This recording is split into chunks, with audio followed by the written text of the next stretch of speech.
Steph's number is he's putting up 29, I think, a game or something like that, with like 4 rebounds and 4 assists. And people were like, he deserves MVP consideration. I don't know what about that at being like 2 or 3 games under 500 would make you an MVP considered player.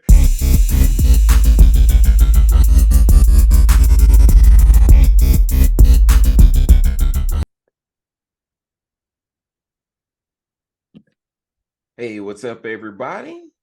Time for another episode of Pace of Space Podcast with the homies, Greg and Earl. What's good, everybody? What up? What up? Lil Perk is back in the building, kind of feeling himself. Island Perk. Island Perk. See, you put Lil Perk on the whatchamacallit over here. You got him messed up, man. You know? I'll put Lil Perk next time. Gotcha. So, couple of things that I'll make brief mention of that didn't make the cut for this episode. So Clippers are hot.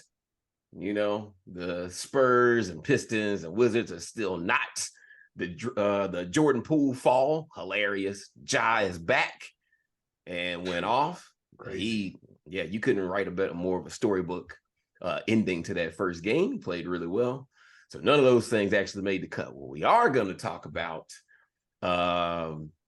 is Steph Curry and a particular quote from Shaq where he is talking about Steph Curry's place in history overall. But as usual, we like to tip it off with something off topic. And so Rashard Mendenhall, former great college running back, and he had a few good years in the pros as well. He said that the NFL should scrap the Pro Bowl and play all black versus all white. And people have called it the Race Bowl, the Jim Crow Bowl, and all kind of other stuff. The Jim Crow Bowl is crazy. Cameron. Exactly. And look, and I'm in Alabama, which makes it even wilder. So, so the memes have been hilarious.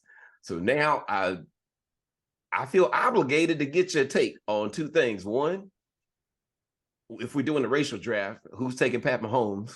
And two, who's actually winning? Who's actually going to win this bowl?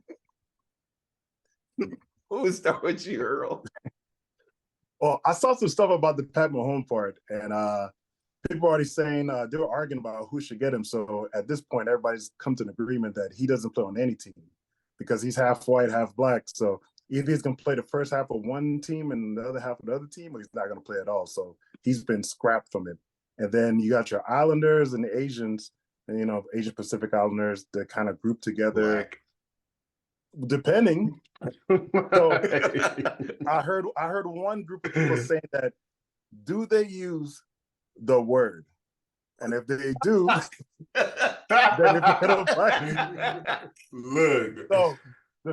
So the Islanders, Samoans, Filipinos, especially in Oakland, them motherfuckers playing on the black team. I ain't gonna lie. In Dominican suit? Yep. You already know where you're gonna be. I'm playing with the black guys. But I listen. I'm gonna say I think the black team's gonna win. Because Jalen Hurts can be the quarterback. There's good black running backs. The receivers is ridiculous. The only difference between a black and a white side for me is the cornerbacks and safety. That right there is a determinant factor for both teams because they ain't got no cornerbacks in the NFL that's white that I know of. I know there's a safety.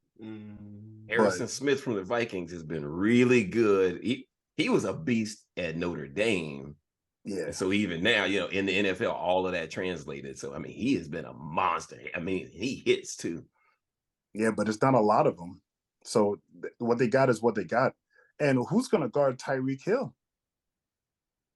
So, that's about it. Because for the white side, they got the tight ends. They got Kittle and Kelsey. You could have your pick with quarterbacks. You could have your pick with linemen. Linebackers, especially what's that dude everybody always calling racist? I can't remember his name. Bosa? I can't remember. Bosa, yes. They said he would love to play because he would have a whole game just dedicated to hitting black dudes. So I think it's going to be a good game. Do I think the white team's going to win? No. But do I think they're going to blow it out? Hell no. I don't think they're going to get blown out at all because they can score too. And they got Christian McCaffrey, man. That dude is the best running back in the league, right? I got him on my fantasy team too. That motherfucker can run. So yeah, I'm just going to say the black team's going to win, but I don't think it's going to be by much. I think it's going to be a lot closer than people think it would be. Greg, what you got? He's First off, cracking up. I don't like the Lamar Jackson disrespect because Lamar Jackson would be the quarterback over Jalen Hurts. I'm just saying. I just thought I'd name the first black I could think of. Also, I just recently changed my major to ethnic studies, and I just finished this ethnic studies class. So I'm on this. You said the Pat Mahomes thing being half black and half white.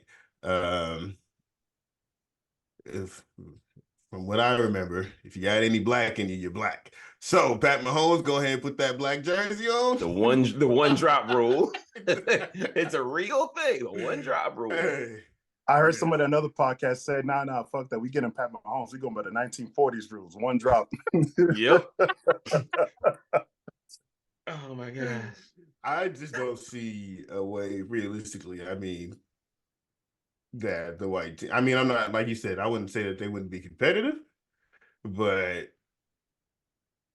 again, I mean, you got Tyreek, you got Justin Jefferson, AJ Brown. I mean, they got, I mean, the white side got tight ends locked up for sure.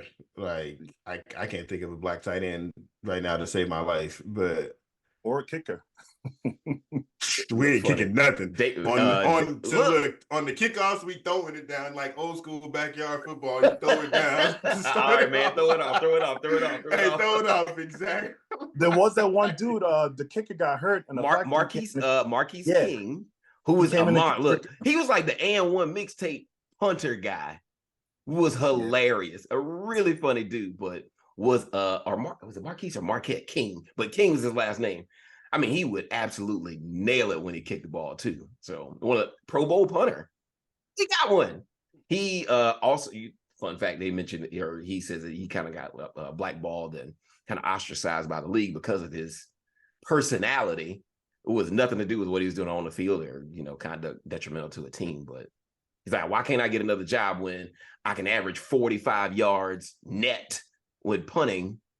And y'all are giving other people Pro Bowls for this, and I can't get a job. So we have a punter. Maybe he can kick with it. He can kick. You can put him as a kicker as well there too. Yeah. So we're gonna win 6 at a time. We ain't gonna get that field goal though. Yeah. If they play 10 times, how many times do you think the black squad wins? I'm gonna give them 8 good ones. Yeah. Yeah, I'm gonna give them a minimum of 8 good ones. And here's why. So I super disrespectful and say 10, but I'm gonna go with you on the 8. But because they got some QBs, and so for me, I was just like, if I really thought about how they would be designed and what strategy would be most effective for them, I'm lining up in 13 personnel. So 1 wide receiver, Cooper Kupp, with 3 tight ends. 3 tight ends. So I got Kittle, Kelsey. What do you mean? And pick one. Sam Laporta. They got Evans. Ain't he white? Who Evans? Evans from Tampa Bay. Mike Evans is black. Oh shit, he is black. Well, what about Thielen? Adam washed up. Okay, I was about to say he's black.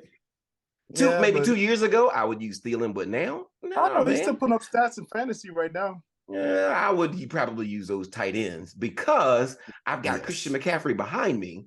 So I can go in 13 personnel and at the line audible and split all 4 of them out wide. Those are matchup nightmares for anybody covering them, regardless of their skin color or any other stuff. So, I mean, do you really want to see one of these guys on the outside?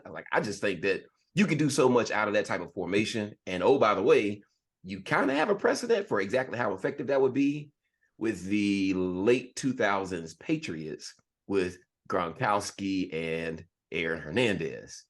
The short pass play all game long. Exactly. And with McCaffrey catching out of the backfield. So literally with that 13 personnel, you can split McCaffrey out wide, never take the people off the field, and you've got a 5 wide receiver set, which nobody can guard. So from that perspective, exactly. So that's rough. Like that's going to be tough for the what's called it. It's the fact that we they locking can't that. defend. I mean, the Black Squad locking that up. Let me not. Yeah, I'm gonna say. Let me not say we like. Give them one more. And then they're like, "But if we say we were locking up, oh my God, you get out of it." Yeah. Let me say the Black. No, Black I just think that up. Yeah, it's just that defensively, I wouldn't necessarily be able to trust them. You know, we've got Pro Bowl left and right tackles, center, Pouncey. We got guys on the line where we'd be good. It's those skill players on both sides of the ball that would make the difference. So I'd have, they just don't got the corners and safety. That's the only thing for them. Other than that, I mean, everything else. I don't even care. I don't care who the safety or corner is that's messing up with Tyreek Hill. Exactly. And when you've got people like that, I'm like, hey, well, do I really care about a kicker if I can just go for 2? No, we're good. Especially with Lamar Jackson. They can worry about kicking. Like, Exactly. yeah, they can worry about kicking. You're right. They're gonna be getting a lot of field goals. Like, when the field is short.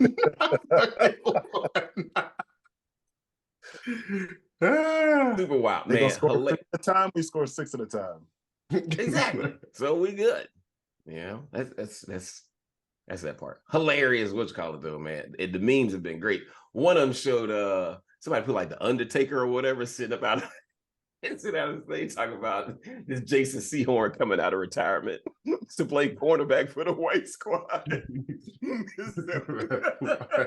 Oh, I posted a clip too from they were saying Christian McCaffrey playing against the black squad. It was from The Longest Yard with Stone Cold. Stone Cold. He's like, that's how a white man runs. Yeah, played a little guitar and like hey. Then somebody also was that you that sent the clip from Waterboy? So it's like this would have looked like when he had to cover Tyreek Hill and it was I'm so sorry I couldn't cover man. It'd be a good clip for that Tyreek Hill is for The Longest Yard too. The little informant they had when he was talking about Nelly's character, he was like, yeah, he's so fast. He makes the fast guys look slow. Yeah. A lot of people thought when a dude made that comment that was going to be divisive and kind of separate people, but actually, from what I've seen, a lot of people, black and white people, are like really enjoying it and talk about it. It's to a point where I think people actually want to see it. Yeah, it's just funny too. Yeah. And nobody's going to lose respect. If anything, I've seen more respect for each side in these conversations. Like people are like, yeah, we got this, but then they got that. But and one thing we don't have a lot of, and I did hear one dude say, man, we just start getting black coaches, but we don't have many black coaches. Look, we got Mike Tomlin. We're going to be okay. That man does not finish below 500, so we're going to be good. And he has a Super Bowl ring. That's true. And he'll have actual talent on both sides of the ball. I think we'll be fine. And he's coached a running quarterback before. Yes, there's like he's coached a running quarterback, and even better, there's a lot of coaches from the Tony Dungy coaching tree, the Leslie Frazier, and a bunch of coaches who haven't actually gotten a good shot.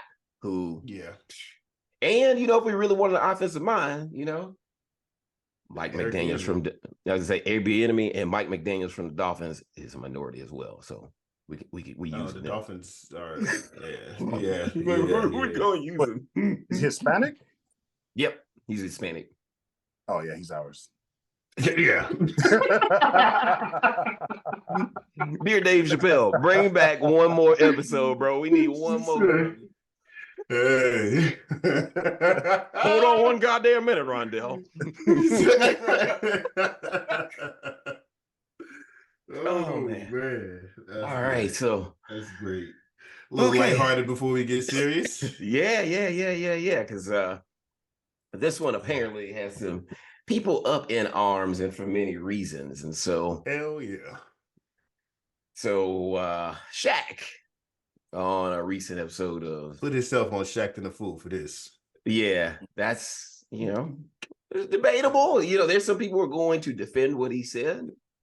We'll figure out kind of where people sit on this, but he asked, when in discussing Steph Curry's play across his career, and of course this year, and then he just hit the game-winning shot. Shaq said, he asked, is it time to start putting Steph as the best player of all time?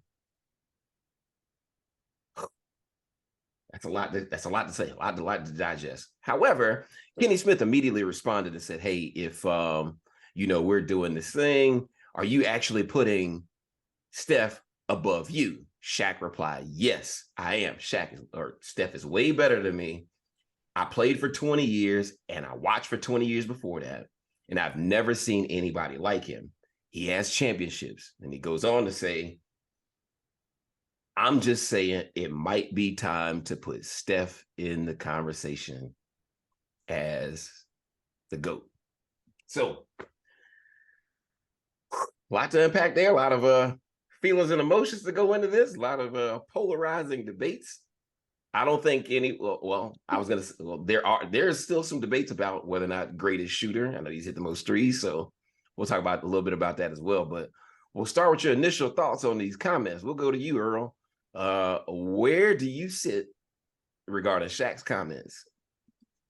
So I don't think he's the greatest. He's not the GOAT. The whole debate about who's the GOAT is kind of getting blurred at this point because, I watched Jordan growing up as a kid, and I watched LeBron as an adult. And of course, I'm going to be able to see things differently as an adult as compared to when I was a kid. But from what I remember as a young kid, a teenager, Michael Jordan was ridiculous. I know in that last 4 minutes of any game in a playoff, if it's a game 6, it's over. Like everybody was waiting for it. LeBron, the only difference between what I seen LeBron and what I seen Shaq is that LeBron, in his youthful years, he didn't have that stellar demeanor that even Kobe had, that killer instincts. And people like to say, "Oh, that's not that." Like, listen, when somebody thinks they're gonna come out there and just bust you in the jaw, like that's the I want to do. I said bust you in the jaw, not bust on your jaw. I'll just say, but the dude, listen, man, Curry is great, but I don't think he's the greatest. But if you're talking about shooter, hands down the greatest shooter. Because even in another clip that Shaq had, he even compared it to Reggie Miller and Ray Allen. He said before those guys were considered the greatest shooters, but now they're just considered one of the greatest shooters. There's no way those guys are better. If you ask me who I want shooting the ball between Reggie and Curry, I'm going to go with Curry. Now, Ray Allen's a different type of breed because he is kind of clutch. About to say. Yeah, I'm not going to say that. And Reggie Miller's clutch too. But because as a Knicks fan, I will never forget, these type of gestures. But I can't take away from what Reggie and Ray has done in playoff games, the last moments where they needed a shot to get off and they just did it. But if we're not going to the last couple seconds of a game, we're going to overall game, overall skill level, ability to just come off a screen and just pop up and shoot. Curry's legit, man. And he has more threes than anybody else in history. And I don't think anybody's going to beat his record. So, but I don't think he's the GOAT. So, but he could be in the top 20, maybe top 30. Yeah, what I'm going to say, Tony? I was going to say, I'm going to revisit part of what Earl said about Ray at like the greatest shooter conversation as well. But I'm interested in your take first, though, Greg, on where you sit with the. I was just going to say about you don't think anybody will reach his record. You don't think now with the way, obviously when Curry first came into the league, how it was different, like how the 3-point shot was looked at differently and the volume that was taken around that time. compared to the volume that's taken now. You don't think guys coming in now have more an advantage? Like Buddy Hield, I know was like the quickest to reach a certain number or whatever, and he was Yep. actually on like a pretty strong pace to end up at some shit. But you don't think somebody will have a chance now because of basically because of Curry, because of the path that he's like carved out. You don't think somebody will have a chance to kind of reach that? I not think in the so. next 10 years. I think so. And he's playing right now. It'd be Trae Young. Trae Young's been healthier. Remember, Steph missed those first couple of years as well. And I'll go a step farther. So earlier, I sent y'all a text and asked you, what year did Steph Curry come into the league? And so here is the comparison that I would make. In college football history, there have been 18 total quarterbacks who have thrown for over 5,000 yards. Less so in the NFL with even more games. But college football, the offenses are designed differently. Now, as far as those 18 QBs are concerned, 9 of those seasons have happened since Steph Curry came into the league. To go a step further, that was 2009. To go a step farther, the schools that have produced a quarterback with a 5,000-yard passer, and remember, there's like 126, 128 D1 schools. That list is a bunch of schools that have multiple entries. Houston, Western Kentucky, Texas Tech, with people like B.J. Simons and Patrick Mahomes, BYU, and that's pretty much it. So from a system perspective, as college football became much more about the spread, think about, oh man, we started watching Oregon get hot around that time. You've got way more people that have opened up the offenses. You've seen a devaluing of the running back and much more of this spread the field and let these guys go and throw it around. Oh, by the way, only 2 of those quarterbacks on the list would a casual NFL fan even remember. And that would be Joe Burrows, who had a monster year in his Heisman year, threw 5,600 yards, and Patrick Mahomes. Nobody else on the rest of that list even made a Pro Bowl. Not even a Pro Bowl. Those 2 guys have at least been to Super Bowls, with Mahomes, of course, winning one. Or winning 2, I'm sorry. So I say that to say, with Steph Curry, the way that the offense has been designed, with the way that he can shoot it, with the greater volume, it changes the way that we would even look back at the way Ray Allen or Reggie Miller came off of screens. They did all that work in offenses that were not designed for that. It was send the ball to the post, and if it's not there, they kick out. Occasional double teams, but there they go. But they're going to be covered. You know what I mean? It was pretty much one-on-one play. This is why Shaq cooked. This is why the Dream cooked. They didn't do, it was illegal defense to play any form of a zone or whatever else. So things were just different the way they were structured. So I think that changes the way that we look back, nostalgia-wise. So I don't want to devalue the way that those 2 guys got their shots. That's what makes it a little bit more difficult for me personally to say, what Steph does is crazy, blah, blah, blah, blah. But if you have those same type of offensive designs, would we have a different conversation about a Reggie Miller or Ray Allen, where it is all about what they are doing? That's why it's so hard to like compare eras, because I think there's so many different rules, so many different like positions had, like right now the only real power forward in the NBA is Giannis. Yep. There's no other, like Bam, in my opinion, would be a power forward if he came into the league 15 years ago. But like that position is mainly filled by small forwards now. And so the position requirements were different. And like when people compared Magic to Steph, the position requirement for Magic was different, that of an actual point guard. And Steph, who plays more like Reggie and Ray, a traditional shoe guard, and he doesn't necessarily run offense, which is why you are able to bring in Chris Paul, who's one of the best point guards of all time, like one of the best assist men of all time at that, and can play him next to Curry, and he can be on the team. And I think Draymond might be averaging a little bit more assists than him, but Chris Paul coming off the bench is either first or second on the Warriors team in assists. He's first.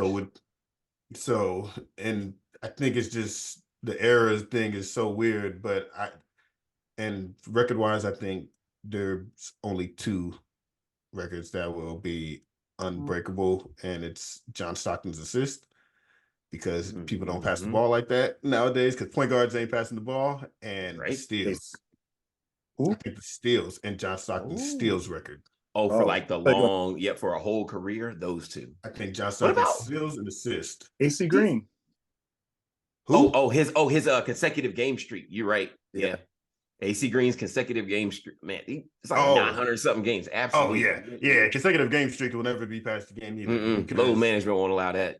Yeah, hell no. Never. But I want to get back to the actual topic. So Shaq is known to like yeah. Like, I was looking to see if I had a hat right here. Just known to like show support to players and like to boost them over him and things like that. And in doing so, like, he's very supportive of players and things like that. But it's bullshit. Like we talked about it before. As a great player, you need like multiple elite skills when you start talking about cracking top 10s and stuff like that. When you talk about the real upper echelon guys, they had multiple elite skills. And a lot of people always are saying, well, Curry gets the hockey assist because of the space and stuff he creates. All right, well, my pushback would be that offense looks atrocious when the starters are on there, and usually until Chris Paul comes on the floor and get the second unit is third in bench scoring. First off, like that, but that offense right now for the Warriors looks terrible. And a lot of people have always said for years, when you got a bad, like the Warriors are not a good team right now. Nope. So if they're not good, they're bad. So we're gonna say when you have a bad team, somebody's got to score the ball. Which was like Jordan Clarkson when he was on the Lakers. His numbers looked way better than what he actually was. I'm not saying Steph is comparable to Jordan Clarkson, but I'm just saying Steph's number is he's putting up 29, I think, a game or something like that, with like 4 rebounds and 4 assists. And people were like, he deserves MVP consideration. I don't know what about that at being like 2 or 3 games under 500 would make you an MVP considered player. And I when I just look at Steph, I look at a guy who you always, when you talk about him, you lead with shooting. That is always the thing you go to when you talk about Steph. Nobody talks about really much else. Like, it's always about his shooting or his scoring. Like as of last night when he just hit that shot. By the way, Chris Paul found him, one of the best assist men in NBA history. So when he hit the shot, and it's just like, oh, we're talking about his scoring again. Nothing else. Like, he's a below average defender. I'm sorry, Tony, go ahead. So you're making the point of what I kind of wanted to transition to in this same conversation, which is, you pointed out the Chris Paul thing. There is an argument to be made that a lot of people would immediately start you getting like fighting mad about it if you said it. However, the argument can be made that he's not even the best point guard on his own team. Yeah. Chris Paul is the leader. Let's talk about it. Yeah, exactly. So I'm the president there's of an argument that's United. out there. Yeah, exactly. You know what I mean? Like, hey, that argument's out there. It's like there's some people like they're ready to throw balls. Like, hey, to what extent are you making teammates better? And like this was kind of the nature of the argument. And then I'll let y'all go into it. But the argument was where you talked about the bench scoring, Chris Paul doing more with less, way more assists, way more efficient, and you see the way that they are performing. So here's the performance he's squeezing out of the less talented in order to keep these guys in games. That starting unit playing. Exactly. That starting unit where I need to go and refer to which guys like, I can shoot. So that's that thing I'm gonna do. I don't know that I'm making Clay any better. I'm not making Dre any better. I'm not making Kevon Looney any better. And Andrew Wiggins is also a shell of himself. But this was your core from this 2022 title team. 2022 was just last year, by the way. 18 months have elapsed, and now everybody fell to shit. That's a hard pill for many to swallow despite injuries. So with that being said, exactly. So especially with Wiggins being in his prime. But that was the core of the argument. So I'm curious then, as we start to have this debate about the skills and everything else. Greg mentioned the elite skills. So Earl, if this is the case, when you're discussing the greats and who's there, I'm curious who's actually on your Mount Rushmore then. If this elite skills and everything else, you're taking the totality into account when you're putting 4 people up there. It's like, hey, 4 people are the GOATs, and there's nobody else. Like everybody else is just kind of looking up and taking pictures. They are tourists. Earl. That's tough.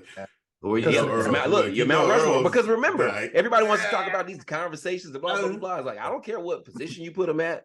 I need 4 GOATs. I need the 4 greatest full basketball players. Everything basketball means, I need the 4 greatest on Mount Rushmore. Pearls. Before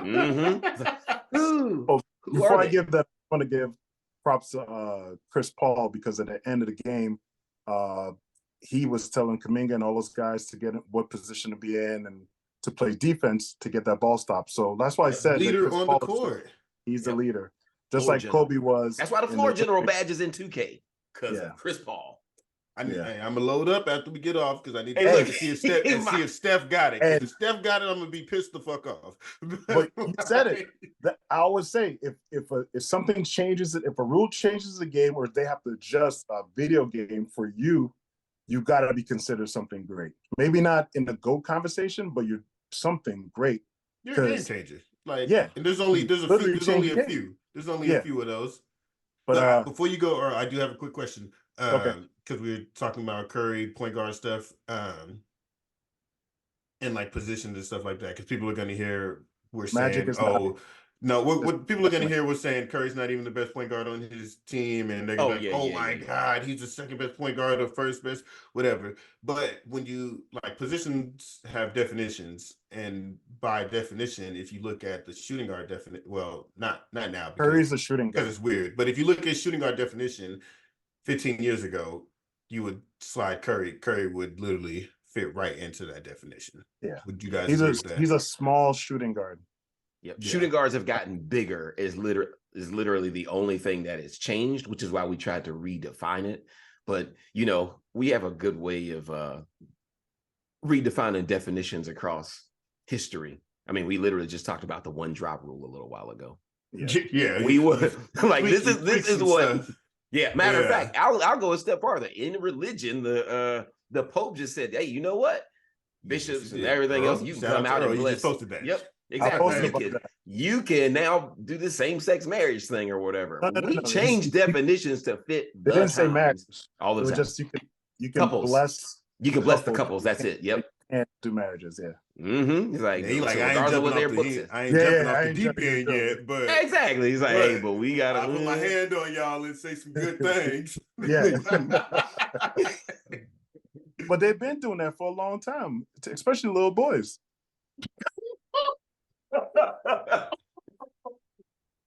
Sorry, I had to. It was right there. I couldn't let it go. Oh my gosh! Whoa. Hey, ladies and gentlemen, Island Perk. What was that? Liam? Yes. But that shift in definition, though, you're absolutely correct. It changes the way that you would go and define a guy. So, which is why if you hear me talk about Steph Curry, I don't necessarily. I won't say point guard. I'll just say he's a guard. Yeah. And I actually just refer to him more as being a shooter than anything else. So yeah. Shout out Ja Morant since we're talking about shooters, but go ahead.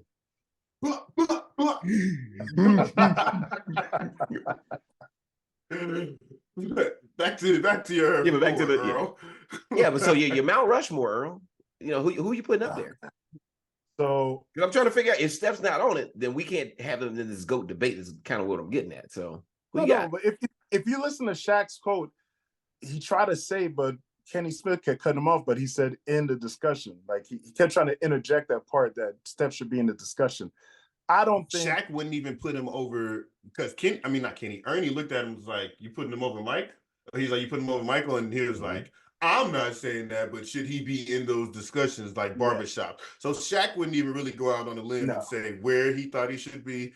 He just was like throwing a grenade and just seeing what sparked off. Yeah, look, he's got us talking about it, which is why, hopefully we can settle this. That's why I'm curious. So who's on your Mount Rushmore? Because everybody else is tourists. Rushmore. He's not on my Rushmore. Who do you got on there? Because people are gonna ask, why he doesn't, there will be comments. I'm for sure gonna say Jordan. Okay. Jordan of all time. Yep. Okay. I'm gonna put LeBron in there too. Okay. He's somewhere in that vicinity. I won't say he's better than Jordan, but he has me questioning myself about who should be number one. Okay. I gotta go with Kobe up there, man. I know a lot of people don't want to put Kobe in the top 10, but thank you, Earl. Listen, man. I grew up hating Kobe, but as the years progressed, especially with that Olympic team that didn't win, and Kobe came to that team and they won, and they didn't just win by a little bit; they were like dominating team because he changed the culture. He's not, and that's why Jordan gets that edge as a number one too, because it's not just that they can score. And the same thing we're talking about with Chris Paul and Curry. It's not just that they can score. It's not just that they can play defense. It's also how they make other people around them operate. They're a floor general. They make people play harder. They make people play better. People don't want to disappoint them. I forgot who it was football. You talking about Jordan Clarkson? Said, "Hey, I don't want to disappoint." He literally said, "I didn't want to disappoint Cole, who told me stop going to the whole light skin." Worse, it was football. It was Julian Edelman. I think it was Julian Edelman for the Patriots. Yeah, talking about Tom Brady. Yeah, I guess they went to a Jordan and somebody else went to the game, and he said he saw him and he was like, "Oh man, like I can't believe I'm about to meet Michael Jordan." Blah blah. And Michael Jordan comes up to him and he's thinking he's gonna have this great conversation. Michael Jordan says, "Hey kid, don't fuck up. I got a lot of money on you." Woo! So yeah. So when somebody like that can put that, because if Dwight Howard said you better play good, well, that's different. Dwight Howard would put pressure on anybody in the wrong way. But I'm just saying, there's certain players, when they are in charge of the team and they tell you to play harder, there's some people you're gonna listen to, and some people you're gonna be like, whatever, man, like you ain't doing that well yourself. But absolutely agreed. So you put Kobe on there. Yep. Who's your Mike, Ron, and Kobe? After that, it blurs, man. Like I need one. I'm gonna give a shout out to the white people. I'm gonna put Bird on there. I'm just gonna do it. I'm gonna skip Bird. Yeah, I'm just gonna say Larry Bird. You're going Bird at number 4. All right. Don't get me wrong. I really like Larry Bird, but not that fucking much. I would say Larry Bird's probably closer to 7 or 8, but I mean, I could put Kareem on there. I think once you get to 3, 4, 5, 6, 7, 8, 9, 10, it starts to get really blurry, man, because you can make a case for a lot of people. But like I said, I'm giving an olive branch shit. All right. Mad Dog Russo is proud of you. Yeah. Great. Look, Greg, who's your 4? All right. So I am Jordan, Kobe as well. 1, 2. So this is. Wait, Jordan and Kobe. Okay, or not 1, 2, but you've got these 2 on there. Okay. Yeah. I'm just naming my people. I'm not saying that in no specific order, but except Michael is number 1 though. But no specific order, but so Jordan, Kobe.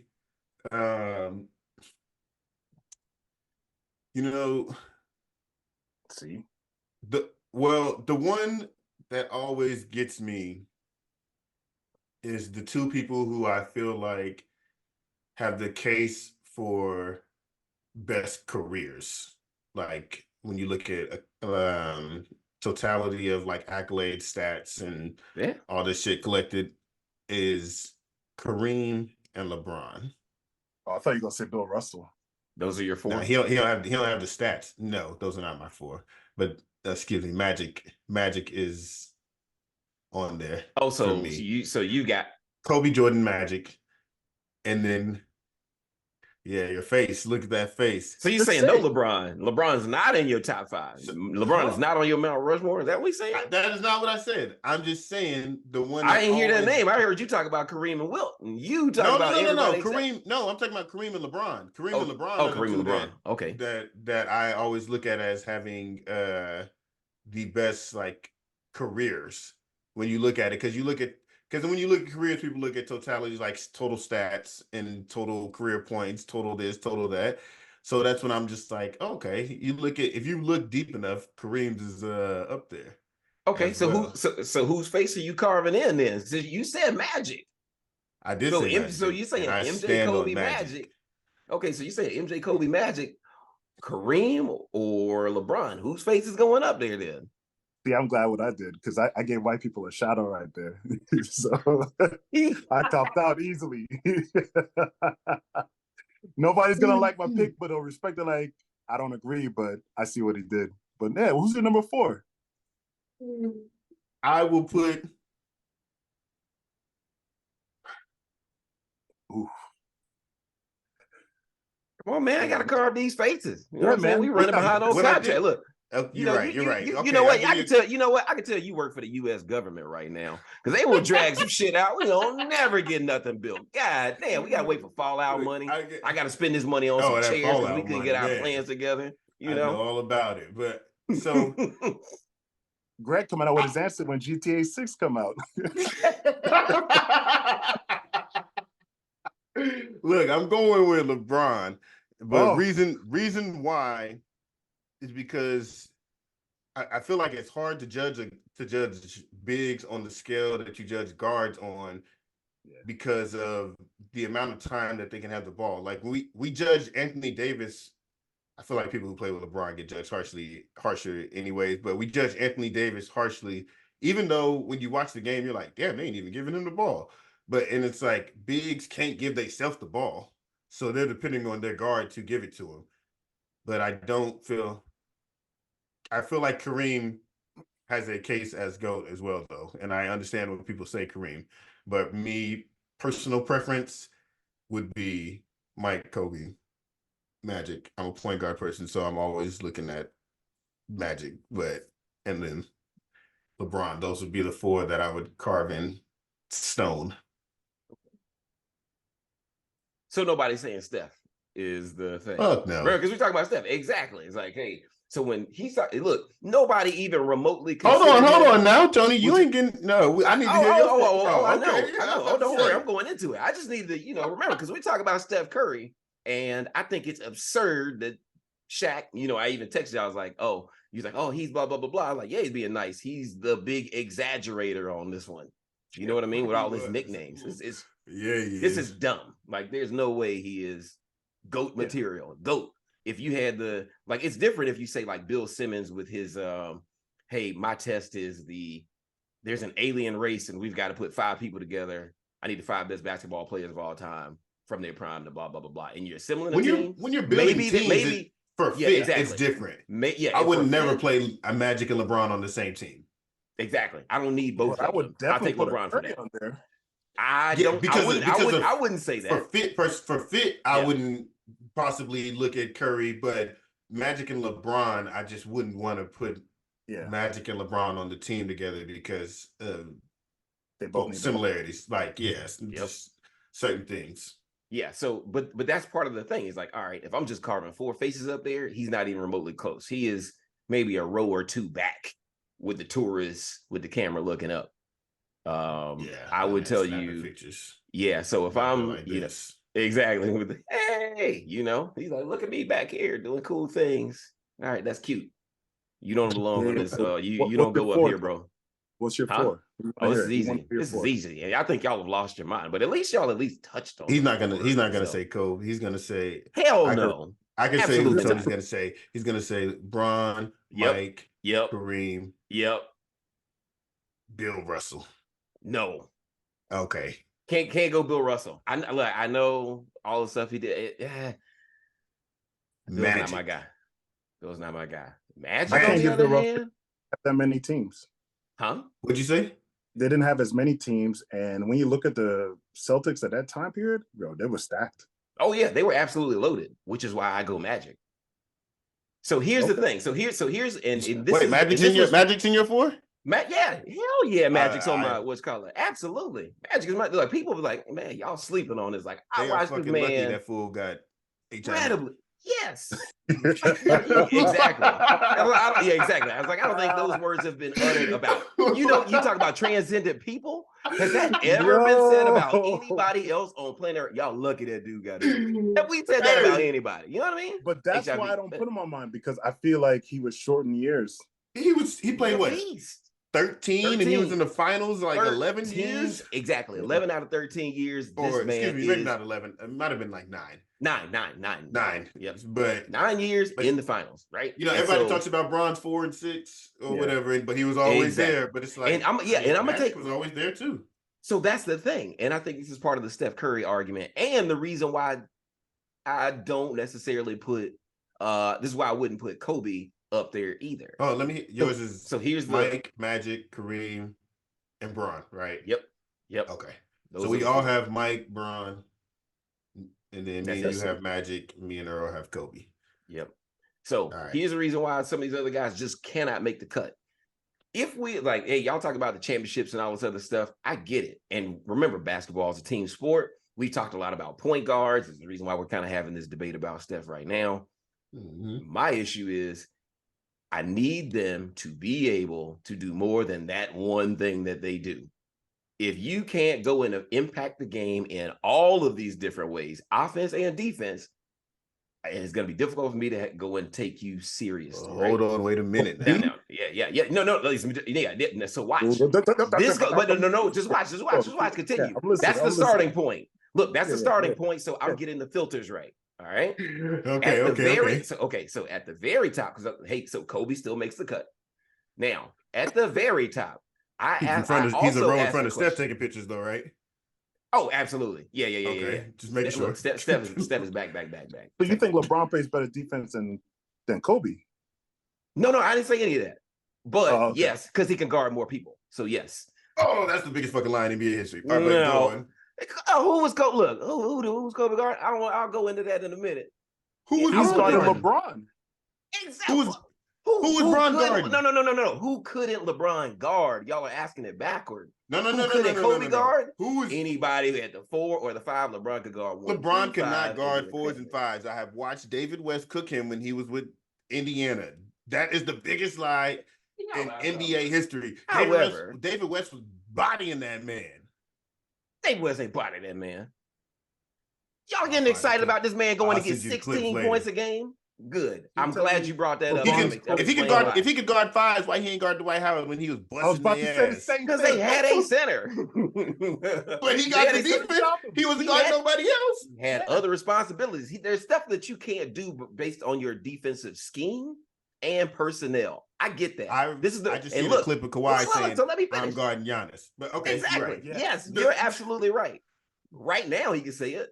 Maybe, but I mean, that 26 games that he's played this year would immediately go into jeopardy. You know, you're going to be low managing. But here's why I say that.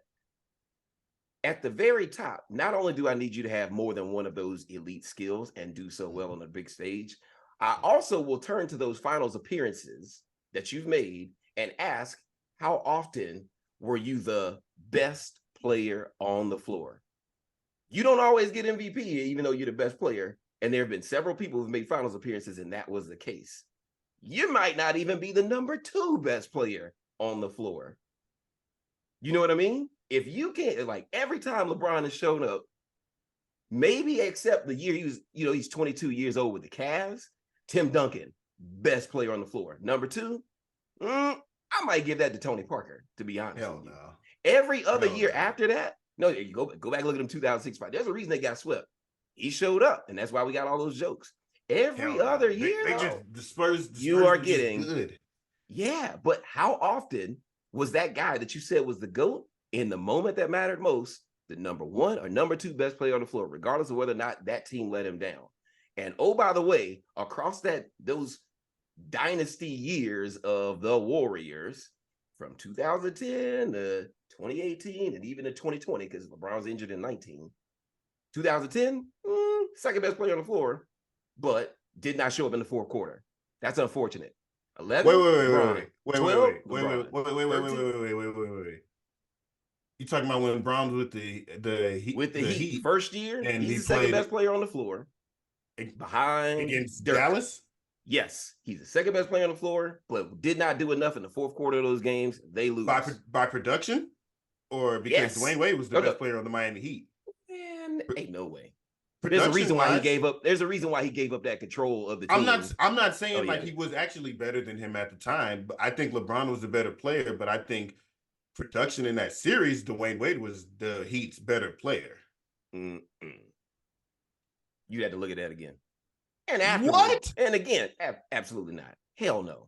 And look at every other year. Don't get hung up on this 1 year because you literally about to look at 12. Are we talking about the finals? Yes. But not just that one is what I'm saying. Look across the rest of that span. 12, who's the best player on the floor? That guy. 13, that guy. 14, probably Duncan first, and then LeBron. No, not a lot of help. No, not Duncan. Duncan was old. And 14. Oh, Kawhi. I'm sorry, Kawhi.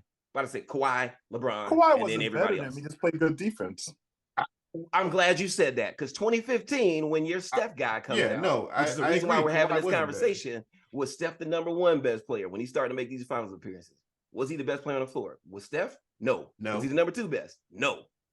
They gave Iguodala the MVP for holding LeBron to 36, 13, and 9. 2016 was the best player on the floor. LeBron. Okay, so they get Iguodala's in a GOAT conversation then. No, I'm just saying this is why Steph ain't in there. That's my point. Every other year, you're like, wait, hey, if you so can't are we basing one or two? So what are we basically calling Iguodala the second best player off of him winning the Finals MVP? He was the second best player on the floor. He off played of both. him winning Remember, the Finals MVP. He averaged 20 something a game. He averaged like 20 points. Iguodala averaged 20 in that series. He averaged like a 20 in the series. And he played defense on the most difficult person on the planet to cover in his prime. Could you have asked Steph Curry to do anything like that? This is why Steph Curry is not anywhere remotely close to this conversation. But that's not fair. No.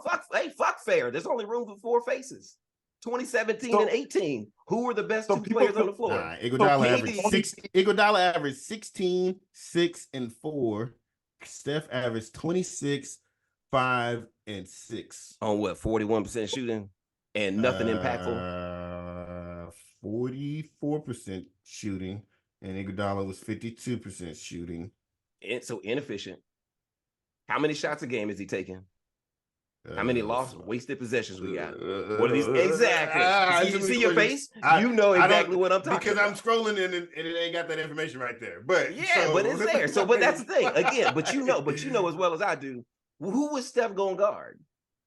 Yes. When it mattered most. In 2015, when he could have been the second best player on the floor, he had to guard Matthew Dellavedova, who gave him hell.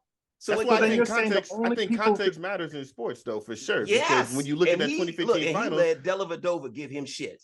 So no, I'm not taking that man seriously, and he does not belong in this conversation. 2016, I agree he doesn't belong in this conversation, but I think your logic is flawed right now because I think because Ty Lue did the same thing to Iverson in one game, but after that, Iverson kind of. Thank you. We talk about We talk about one game, and I'm telling you, we got to go back to that 10 finals. You had 11. Look, 11. Remember, excuse me, 11. Yeah, no. We got to go back to that 11. It's 1 year. If you say a D Wade, cool, but you probably have LeBron as a 2 or 3 and an effective one. You do not ever have Steph Curry anywhere near I might put Chris Bosh at the 3. Okay, you need to put whatever method in that 2011 in that it's pretty good out here. He let Dirk murder him. So no, absolutely not. Haslam was guarding them. Haslam, like I said, Haslam was their defensive dude. Like I said, Dirk murdered him. Because did Chris Bosh step over to do anything about it? Is Haslam 6'11"? Did LeBron, who can supposedly guard all these positions, step over to do anything? And that's why they lost it. But again, that's that 1 year. Because Jason Terry was busting that ass too. But look, the fact that you can go and have a credible debate, you can't have that about Steph across those 5 years. Steph doesn't guard nobody. 15, thank you. So 15, 16, 17, 18, 19. Only one time did you say he was the second best player. Maybe. And I don't think you even say it then. Second best player win. He's not first or second best in the series. In an NBA Finals, 15, 16, 17, 18, 19. They've got 5 straight appearances there. 15, I think, he's not 1 or 2. 16, he's not 1 or 2.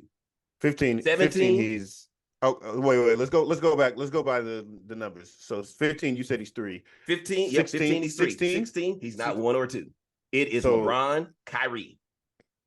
Look at you giving Kyrie love. Look at this. This I know. Is crazy. You see, y'all think I hate on that man. That's that one time he showed up. So 17. 17. It is KD, then LeBron. 18. Actually, I might put it the other direction because he came out with that 50 burger. Oh, no, that was 18. Christ. 18, first game of the finals. 18, he came out and then hit the same thing in 18, though. It's still JR, LeBron, KD.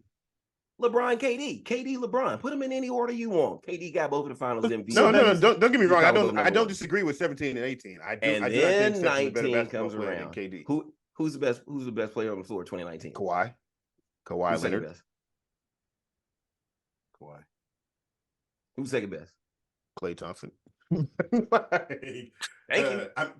So I believe. Again, I believe we're done there.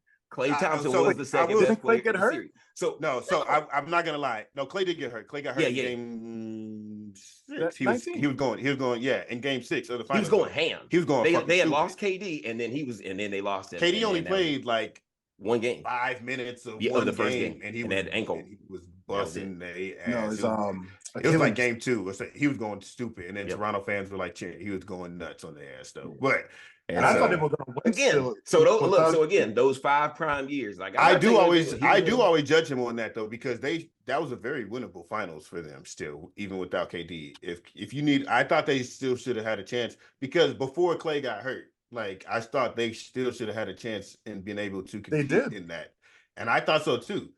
But I didn't think, like I thought they should have had a chance, just like I didn't think Cleveland should have been down 3-1 in 16, but I thought that should have been a lot closer than what it was. But I will say, I don't know if I'd have to go back and re-look at that 19-1, but I will say that Klay, it felt like just thinking about it, it felt like Klay had bigger moments than Steph. Yes, he did. When I'm like off the top of my head, what I'm remembering. Yeah. He did. Like in game 6, he was going crazy. This was the last game in Oracle too. Yes. When I think about it too. Steph had a chance to hit a 3 to win the game. Coming around on the inbound, got it right wing. That was probably, we've seen him make this type of shot forever, and he clanked that hole. Yep. So I agree. That's my point. He is not 5 straight prime years, and none of those times did you say he is number 1 or 2 on the court. Don't include this man in anybody's GOAT conversation. There's a reason that he's got 4 rings and only 1 Finals MVP. He had a mentally dysfunctional team on the other side with Boston, who had no business losing that series, and Steph took advantage like he should have.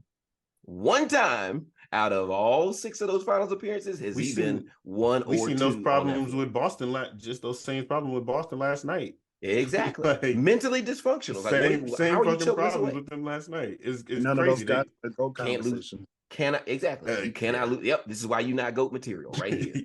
yeah, right here. So I went through all of that to say this is the reason that certain players make it onto it. I feel like the beginning argument was losing us, but the ending part, the second half. Exactly. You had to get there. That's what I'm saying. It was losing me on certain pieces. Y'all were trying to stop. You had me in the first, Exactly. I'm like, let me finish. You got to get through the whole thing. Let him cook. Exactly. Let him cook. Which is why, and you look, and to be fair, this is also one of the reasons why I don't know where Kobe lands. It's just not on the Mount Rushmore. When Kobe was playing, telling me because if you ask about, hey, how often is he number 1 or 2 in those 7 finals appearances, you get a few of those, but most of them are numbered. Yeah, not always. Most of them are 2s, by the way. When did you think that Kobe wasn't never a top 2 player in the finals? No. I didn't say no. In all of those, actually, let me make sure I get all of these right. One was Shaq. Make sure I get all of these right. So the 3 was Shaq. So he's not number 1 in any of those. So there's first off, one. Then yeah, I stand by this, and I have said this so many times. There is no fucking human that has ever been created that could have played on those Lakers with Shaq and won Finals MVP. That man, it was crazy. The people that were waiting for him on the other side in the East, they knew it was barbecue chicken alert when they seen that man. Like there was nobody that I think could have took those. But I'll give it to you. Shaq got it.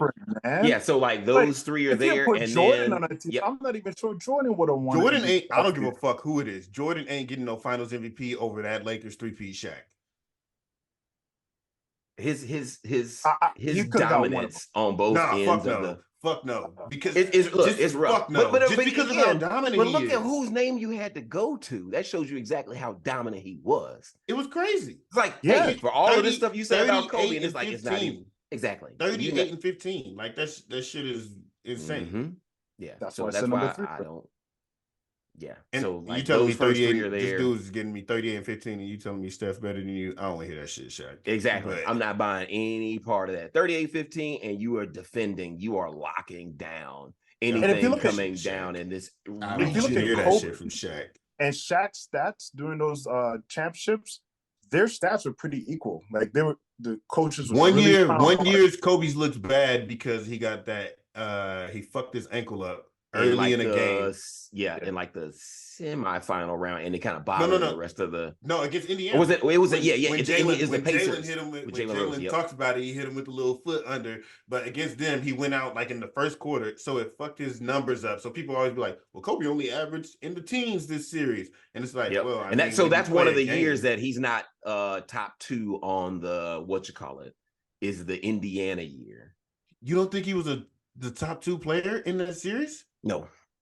He won them games. A game. And to be fair, Shaq won the series. I don't care what you did in one game. Reggie won them a game. Now what? Yeah, when Kobe was out. Exactly. He won them a game. Reggie won a game when Kobe was out. That's the thing. Reggie won a game. Let's go down as win. Against Shaq by himself. But when Kobe came back, but there you go. Reggie had to go against Shaq and Kobe, who deserved this conversation, and you don't have Reggie in it. Never been motherfucking better than Kobe ever. I said he will. Reggie was not going to beat 2 transcendent superstars on his own. Reggie was not going to beat. Reggie was not going to beat 2 transcendent. They had a good team. This is also, and look, Reggie's a tall Steph Curry. Like they just shoot. They don't defend a lot of defense. Really. Long arms. But that's Reggie, I do think people remember Reggie kind of weirdly, actually, because he does just shoot. When I start to really like dig deeper into Reggie, I'm like, what the fuck else did that motherfucker do? And that's what he was not said is what I think people are gonna say now. Trae Young. And what they could credibly ask. Trae distributes the rock, though. I will say that. I don't like his style, but he does distribute the ball. He shoot the fuck out the ball. And I think people are going to ask, we'll literally go down. The reason why we're having this conversation is we have the same questions about. But then Kobe was the best player on this team later on when he won. But remember, this isn't the Kobe conversation either. And later on, yes, you're right. You're right. Look, later on, so later on, you're right. In those later finals appearances, is he the best player on the team? Yes. Is he 1 or 2 on the floor? Yes. 2008, 2009. And you said the same thing about LeBron in the early years, that he wasn't number 1. Yes. And like I said, in 2006, when they got swept by the Spurs, the 06-07 year or whatever. I don't know. Kobe was in his prime that year, had some bums just like LeBron did. Did he make the goddamn playoffs?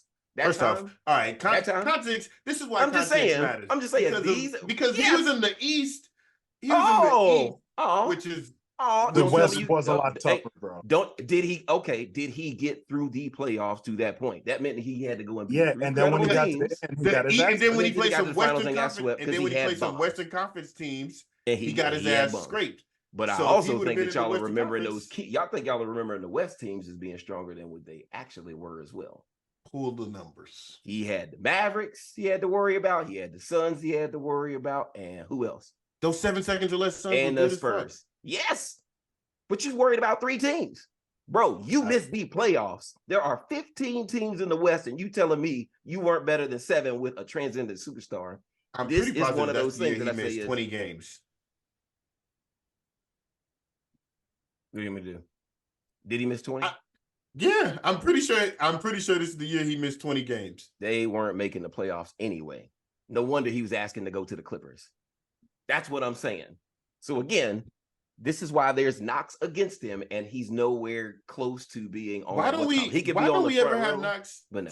So we boost up. So who do you have over Kobe? Do you have Bird over Kobe? Yes. You have Magic over. Well, yes, you have Magic. You have Tim Duncan over Kobe. These three dudes are dudes who all played on loaded squads their whole careers. They did. Yeah. And nobody ever holds that shit against them. But when Kobe's player on the floor. When Kobe was always the best player on the floor. See how your voice went up? No, he would. Yes, he was. And Magic was not always the best player on the floor. I don't care that he won that Finals MVP that first year. You talking about 81? I don't fucking know what year it was. But the very first ring they got. I'm had to get my boy O'Shawn Jefferson to go away. He is the Lakers knowledge that very first one. I mean, he lost. So Magic wouldn't have been the best player if we're going to go by that. Magic wouldn't have been the best player. Where he goes and lines up at center for one game. 45. So he got Finals MVP off one game. No, because he had dominated even throughout the Finals, and then they move him to the. So did Kareem. He dominated, and Kareem dominated, and Kareem gets injured, and now we move Magic there, and we give him the Finals MVP off one game. Are you sure about the one game? Because he was a monster the entire time. You said, hey, somebody had to give him the ball. Somebody is finding him. Yeah, man. Look, that's Magic's job. Magic's the actual PG. But again, that's why he's the GOAT PG. But again, you see who you're not talking about, which is what I keep coming back to? Steph Curry. See who you're not really putting there? Kobe.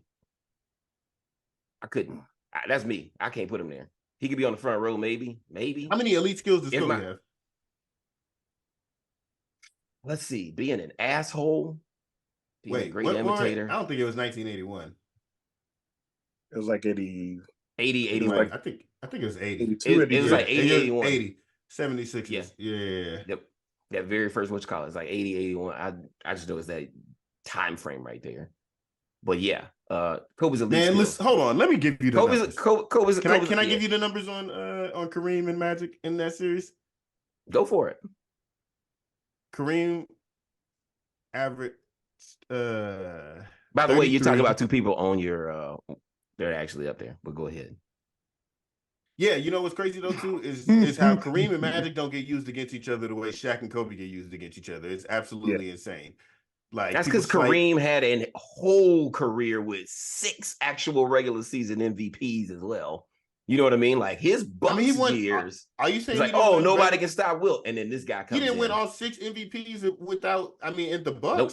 He got like 4 of them. Yeah, and look at even at 37. And he won a championship. He won MVPs with Magic. He did shit before he got to the Lakers was the problem. He won a championship. Shaq didn't do shit before he got to the Lakers. He dragged a shitty team to be competitive over and over and over, and never went and like missed the playoffs in a prime. And Kobe went and won 2 rings. Went to the finals 3 times in a row. See, now you're just moving the goalposts. Like he won. Started with that. I said, hey, I need you to be the best player over and over and over. Like I can't put you on my Mount Rushmore if you got that's a big ass. What do you do with the talent around you, especially when they are shit? This is the mark of a great leader. You know who's not? Yeah. The guy who said these motherfuckers are soft as Charmin. That is not his skill. Yelling at him and say, like, you and both of you know from being military too, if somebody comes in your work center or whatever, oh, he's blah, blah, blah, blah, but that's the approach they take. That's not the motherfucker you're trying to follow either. So while some people that have this glorified air or whatever, when they talk about, oh, that's a great leader, that's blah, blah, blah. No, that's bullshit is what it is. If I want somebody to make me better. Let me give y'all the numbers. Let me give y'all the numbers and we'll come back. So Kareem averaged 33, 14, 3 assists, and 5 blocks. Magic averaged 21, 11, 9 assists, 3 steals. That's pretty good though. Come on now. Who was the finals MVP, man? Kareem was the finals MVP. The guy who controlled the game? Kareem was the finals MVP. The guy who controlled the game. What'd you say Kareem had? 33, 14, 5 fucking blocks. Mm-hmm. Like, Kareem 30. was So 30. How many assists did he average? 3. Yeah, but Magic was so one of those guys is accounting for 11, 40 plus points every time they step on the floor. Kareem with his 3 assists is accounting for maybe 38, 39. 40. It's about the same. Oh, you hoping somebody hit a 3 in 1980? Is that what you're going Ain't with? nobody hit no fucking 3 off of Magic assist, so I know exactly. That so 21 and then 11 so 21 assists, 22 more points is 43. No. He had 9 assists. He had 9 assists. I used 11 boards. 11. I'm sorry, the 11 was the boards. I should have. Yeah. So is the guard. So this big guy, this 7'4" transcendent guy, you're telling me that the point guard was still able to get 11 rebounds, even though that big ass. Let's not say it like Magic ain't a regular point guard. Yeah, Magic Johnson 6'9". is 6'9". Let's not act like Magic Johnson is 6 foot. Where is the dude? Wait. So where's the dude that he's guarding? Probably standing during this era, outside the paint, right? Magic ain't guarding no fucking point guards. Yeah, Magic ain't guarding no point guards. All the point guards gave Magic problems. He ain't guarding not damn point guard. He's still snatching all of these boards right there alongside. Yeah, because he's guarding the small forward or the power forward damn near. But he's getting Magic these boards. Magic actually. And then wait, so you at this time when Magic came into the league, he was playing small forward. He gets the 11 boards it's the and pushes the break. LeBron James. LeBron James is the point guard of the team, but he's back then they listed you based on your position. Magic was listed as small forward his first few years in the league. And now you know why you said this is why positionless basketball matters. This is why you gave the 2K argument. This is why it is MJ and not Kobe, and Kobe is not on your Mount Rushmore. Kobe is on Mount Rushmore. Yeah, he's on Mount Rushmore. Yeah, but that's paper. That's paper mache. You ain't carving that shit in stone. You know better. I mean, real talk. I was how much before though? What'd you say? I was again before. But again, no Steph. No Steph. So when we talk about basketball too, I feel like people, to get back onto Steph, I feel like people tend to overlook so much that it ain't like fucking football. Steph don't just get to shoot a 3 and then go to the bench for them and play defense. Like when you have to literally build a defense scheme to hide this motherfucking basketball was designed for you to play both sides of the court. Yeah, but it's certain accolades you can't even see. Like sometimes people they just adjust the game. They make people have to change. Like a person like Caruso. He's not a great player, but just the little things he does changes the play, makes people have to like jump for a ball or slide on the floor for it. He's a hustle guy. Yeah, just the little things he does. And 15 years ago, would he be on the court? Probably not, but you need. See, that's what I mean. Like with the time change, with how the time changed, because it's like because if he was a hustle guy 15 years ago and he couldn't shoot, like be a corner 3-point guy or he would be, because you have people like he can't shoot. Eric Snow. I remember that motherfucker could. Oh, you know what? You're right. I stand corrected. Absolutely right. Eric Snow, absolutely. Eric Snow absolutely Jason Kidd in his younger days could not shoot. And but Jason Kidd is different.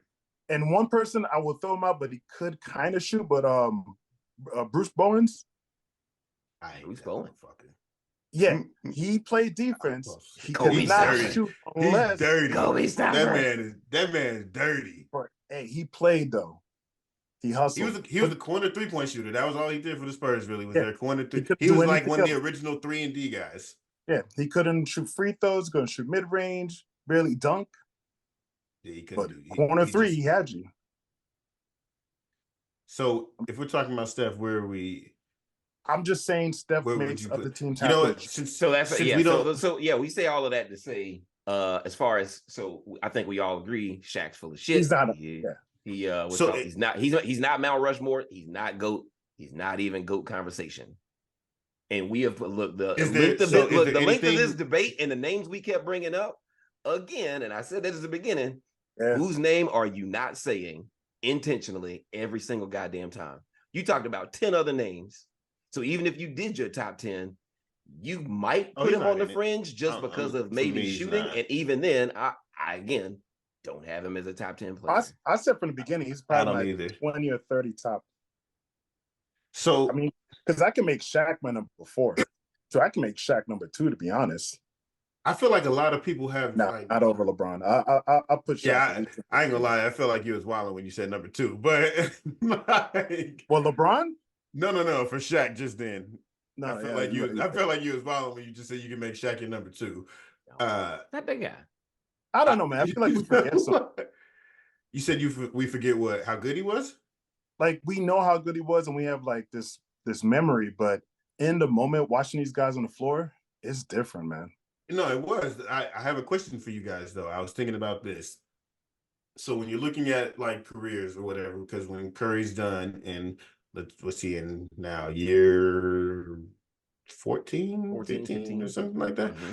So when he's done, was his first year. So what do you say? You got like 5 more years? Sorry about that. No, not that. I don't know if he got that many. At best. So, I think he's more like I personally think he's more likely to retire in 3, to be honest with you. Okay. The core around the core, and this is only because the core around him's gone in a diminished role or capacity. Can't really, I know he's in great shape and everything else, but yeah. So we'll say 3 to 5. For his legacy. 3 we'll go 3. And then what? Okay. So what do you guys think matters more? The totality of your stats or your per game numbers?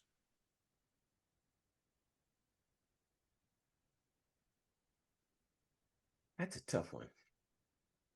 I'm gonna say that's tough because it all depends, man. But I don't necessarily know that there's much of a difference between the two. I don't think I really put one much above the other. If I did, and you're evaluating a career because of the length that he played, then I have to gravitate towards more the totality of the stats. If he was somebody like a Magic Johnson, whose career there and still on the back end of his prime, I have to go and say, hey, there's 13 years. These are the 13. You go and kind of, all right. And then somebody like top Vince 5 or 6 in assists, which is crazy. Oh, Vince has climbed up some lists because of playing 21 years, like exactly. List. But that's a thing. Clay, I think Clay just passed him on the 3-point list last night or whatever. Yeah. But so that makes it interesting. Even in football, in the 60s, there was a running back by the name of Gale Sayers, played for the Bears. He was an absolute monster, returning kicks and everything else. I mean, just like lightning shot out of a cannon when you saw him on the field, but he only played like 7 years. So would you evaluate him on that super long length of time? No, because he only played like 7 years. But during those 7 he chose to play, holy shit, this man is a monster. So yeah, and if you're gonna play that long, I'm gonna look at everything you did compared to these other people. So it's the same thing with LeBron and Mike, because Mike didn't play as many years as LeBron has. Mike but people like to say, oh, yeah, he ended up with 15 years. LeBron's playing what, 20? 20. So I mean, he got 5 more years, and also I think that, so that's part of the argument. Also, like context on that matters too, because of like the jumping from high school straight to the NBA compared to opposed to having to go to college. Like a Moses Malone went straight to. I mean, you look at Kareem, people like that. If Kareem didn't who have to go to college, that record might be untouchable if he didn't have to go to college, because he was ready the moment he came out of and even crazier, when he got to UCLA, they didn't play freshmen, which is crazy. And then he couldn't dunk. They had a rule where he couldn't dunk. Exactly. So it's just Kareem. I think Kareem.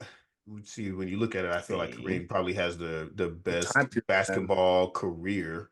Period. Like in general, not like NBA or anything. 4 state titles in high school, 3 more championships in college, 6 more rings with 6 finals is it 6? No, 6 finals or 6 regular seasons.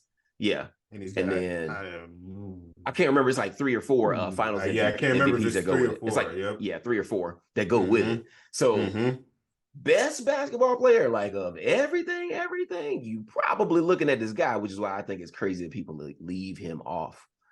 And even at 42 years old, did anybody block that sky hook?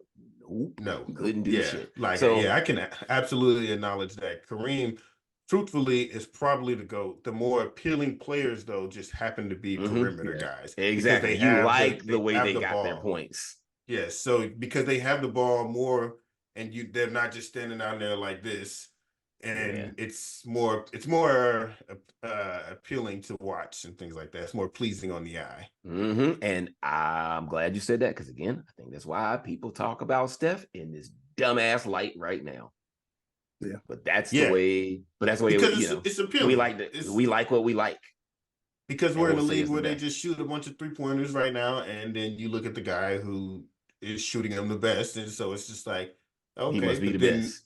Yeah, exactly. This is what the league's doing, and this is what he does. So why is he not the best? And he's shooting the 3 better than anybody else, and it's just like, oh yeah. But I mean, have we ever looked at a point in the league where, like, starting off the year, you're like, Steph Curry's the best player in the league? Nope. No. If you have the it's like over on the NFL side, they talk about like the quarterback title. So it's mythical championship belt that you give away. And then they started like the Super Bowl era. It's like, who's the best quarterback in football? And they kept going, bam, bam, bam, bam, bam, bam, bam. And then you'll get to like the 90s. And then there's the names that you remember. It's like, hey, you gave it to, Joe Montana had to give it up to Steve Young, you know what I mean? Troy Aikman, these guys, and so these names are going back and forth. And then torches. Exactly. And then you got to a spot where you're like, oh, well, it's just Peyton Manning or Tom Brady. And it remained that way as Tom Brady until the very end, where Tom Brady, you probably wanted to give the belt to Patrick Mahomes, and then Tom Brady went and got another ring, And after that, it's the Patrick Mahomes show. I ain't giving it to Mahomes. I don't care what he does. As a Jets fan, Tom Brady murdered us for Tom Brady. But but it's just based on like what year is the baton. For that year, who is number one? That's who wears the belt. Period. Yeah, and for the NBA, for the NBA, you still are not giving it to Steph. Like, you're not. You're giving it to Jokic, Giannis, Embiid. I'm just going back thinking of like those 15, like in 15. I mean, 15, 16. Even those 2 years he got MVP. Like, if you ask me, this personally, is again, I didn't think he should have got 15. I didn't think he should have won in 15, but that's just me. I actually thought James Harden had a case for that one. LeBron and Harden, I put both of them above him. I literally had for 15. I think I said Harden, LeBron, Steph. In 16, I wouldn't have. 16 is understandable. What'd you say, Earl? Oh, why? Because I did more. I did more shooting. I didn't do shit else on the other end of the floor. That was the argument I made about the MVP thing. No. Steph won that MVP. You know what? That's why I said I would put LeBron first. You know what? Yeah. It's people that are like super excited. We won 73 games. You got to give it to me. Oh, I scored 30 a game and we won 73 games. I'm the best player on the best team. I'm not that best player, best team guy. If you looked at the MVP the way it should actually be looked at, I think it would be given out differently. Like, most valuable player. Like, if I took this motherfucker off, what's going to happen to this team? Yeah. Like, I think it would be given out a lot differently, but I do think the media obviously does fall into narratives and what happened the last month and a half, 2 months of the season, and not wanting to give it to players. Like last year, Joker could have won 3 in a row, but they didn't want to do it because he'd be the first ever, and then he'd be the first since Larry Bird did it. Bird did it. Bird got 3. And then he was considered the greatest center of all time, and they didn't want that conflict. Yeah, and I just think we put people too early in conversations. Like, Joker won one, and I found myself guilty of it too. I'm like, dang, what centers are he better than when he won last year? I'm like, what centers is Joker better than right now already? But it's like, I feel like we do that too Joker early. Playing against? I mean, don't get me wrong. I love Chet GPT. Context matters, because what other centers is he playing against? The depth playing against Shaq, Patrick Ewing. But you can only play the competition that's in front of you. So that's why it's such a weird thing, because you can only play who's in front of you. But then it's like, well, the context doesn't matter. It's the only other center he has really to play against is Embiid, who will never meet him in the fucking finals. And so it's just look, why you joking though? Actually, there's the Sixers are actually the only, and it's oh my God, I was up like 2-3 nights ago looking at the records and thinking about everything else. It's like, am I really saying to myself, the Sixers are probably the team I trust most in the East right now? Yes, actually. And I'm like, yes. Holy shit. I don't think I'd ever say that about an Embiid who avoids those big matchups against Yeah. We're going to the Bucks, going to Denver. You know what I mean? Yeah. I hate it. Yep. I hate it. So, yes. But I'm like, damn, I don't trust anybody else. Do not trust Boston. Boston just showed last night why they cannot be trusted because of the shit that they were doing last night. And the Bucks are, I mean, they just had 40, but they did it against a trash ass San Antonio team. Like, I still have a lot of questions about them. Philly overall does look like the most trustable team in the East. Which is this, but I don't think I would have ever said that. As much as I like Embiid's game. So it's weird. You play who you gotta play, but you better go out and dominate them, or we will. But you better do what you're supposed to do. Yeah, you play who's in front of you. But you, like last year, people were just like, "Oh, well, who did Joker play? He played against Minnesota, who actually probably defended him better than anybody else with Gobert and Towns, and then he beat them, and then someone Phoenix, Lakers, and then like, oh, they had to go against Miami. Well, Miami took care of all the other teams that everybody thought should have been there. There's 5 players that are averaging 20 points on 50% shooting from the field and 40% on threes. Oh, KD for sure. KD. No. Oh, sorry. Yes. I'm sorry. I had to look down. I blinked. Bro, I just went to the doctor for my right eye, bro. It's Kawhi, LeBron, Cat, who y'all hate. Get that eye straight. Oh, yeah. I don't hate Cat. Cat shooting over Cat made 20 points. 50, 40 points? Yes, absolutely. Yeah. Man, I think he averaging 22. Right. I am guilty. I hate Cat. I know y'all hate Cat, but I'm like, I am guilty. I say y'all. I don't hate Cat. It's me. I'm y'all. Yeah. Do you know who the 5th player is, though? Remember, who is 20 points. Cat. So KD? 5. Yep, Cat, KD, LeBron, Kawhi, and one more person is averaging 20% or 20 points in the East or the West. Field. That narrows it down too much. Oh. No, got to give us. No, it doesn't. Okay. It's in the East. Okay. It's in the East. It's in the East. The Canadian. Oh, is he Canadian? We say Embiid already? It is not Embiid. Embiid is not shooting over 40% from 3. Tyrese Somebody in the East? Nope, it is not Tyrese Maxey. He is not shooting over 40% from 3. I don't think it's Halliburton, is it? It is absolutely Halliburton. Fuck. Oh, okay. I know. Your guy. I know. Man. Your guy. Hey. It is Halliburton. Halliburton has been balling. Do my John Morant celebration. Calm down, Jamal. Don't pull up the 9. Yeah. You know, I'm gonna get a T-shirt made with John Morant holding a gun. Run up and get gun up. I have a shirt like that though. It was doing one of the protests. There was a white couple. Wait, you wore a shirt called "Run Up and Get Gun Up" on? Run up. Wow. Run up. No. I'm telling you the backstory. There was a protest, and I guess the black people want everybody black in the protest, but they're walking through these white people's yards, and they were like, "Get out of our yard!" And then people started talking shit, and they came over their guns. Yeah. The white had a little pistol. I know what you're talking about, bro. I saw it on Facebook. It had an ad for it, and I was like, bro, I ain't never bought no fucking thing off of Facebook before. But when I saw that T-shirt, I was like, I gotta buy this. I got to buy it. I'm gonna go see if I find it real quick. Y'all keep talking. I'm gonna look real quick. Yeah, well, it's picks time. Oh yeah. Yeah. So yeah. Let me get pen and paper. All right. So... It is time. Yeah, it is time to talk about these picks. So last week, somebody. Do we have to talk about last week? Yeah, we do. Or... I mean, y'all made me talk about it the week before when I was complete ass. So yeah, we got to talk about last week, you know. So somebody finished below 500. Ooh. Greg, you got anything you want to say about finishing below 500? Anything to add? Anything important? Listen. Both teams play hard. You going to Rasheed Wallace? What you doing? Hell no. Both teams did not play hard. Greg went 2-3.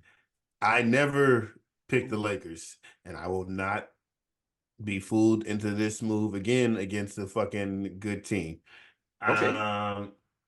The Pacers, the fucking Cinderella story might be over. So I will not pick them against the Bucks again. Who else did I? Oh, fucking the Magic came out and just played like trash. They played like trash against the Celtics. I should have never listened to y'all. They played like I told you, Boston, y'all was like, I picked Boston. I was like, they won't have it. Like, yeah, and he actually came back right at that. He did. He played that fucking game. Yeah. I had Boston winning it anyway, so there's that. So y'all were both 4-1, right? Yep. Right, what's the totality? Who's in the league? I'd have to go back and I had to pull up the stats. I got it right here. Actually, Tony is 11-11. Oh, back to 500, guys. 500. Look out! Making it come up. I'm looking like the Clippers now. On a little run. I am 11-11.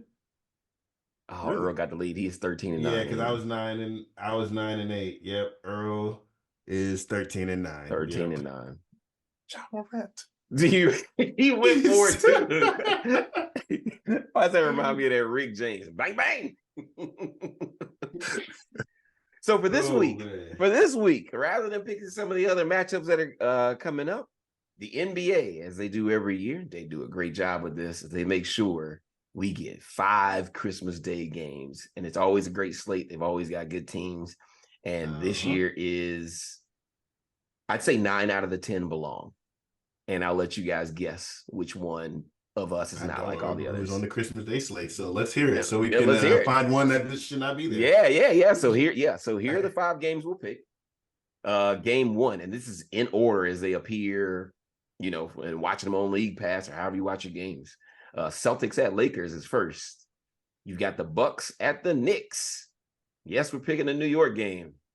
I don't know why. They have been pretty good though. Warriors at Nuggets.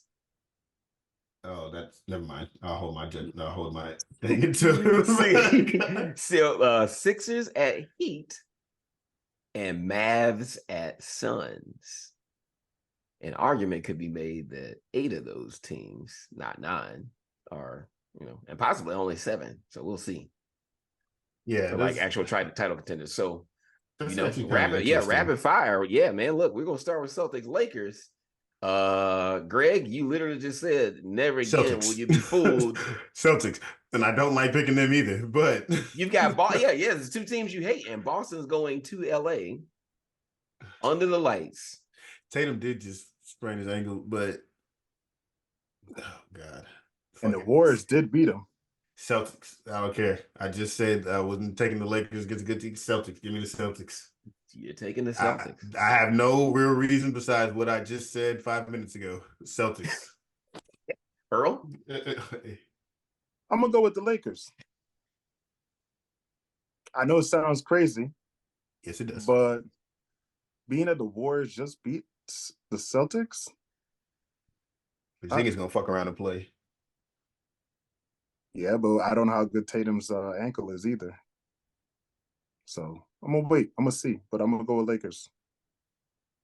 I think AD, surprisingly, shows up in a larger moment.